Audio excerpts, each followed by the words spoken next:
ជាពរជ័យជាចំណងដៃដល់ថ្ងៃរៀបការ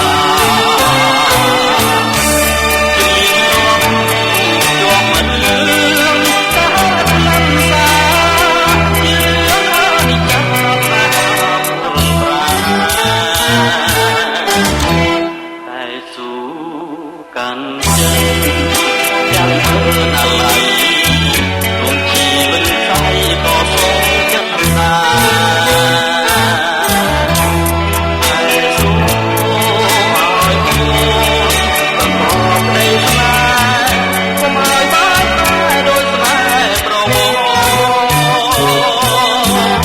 ចម្រៀងអាឡ័យក្នុងថ្ងៃបែកគ្នា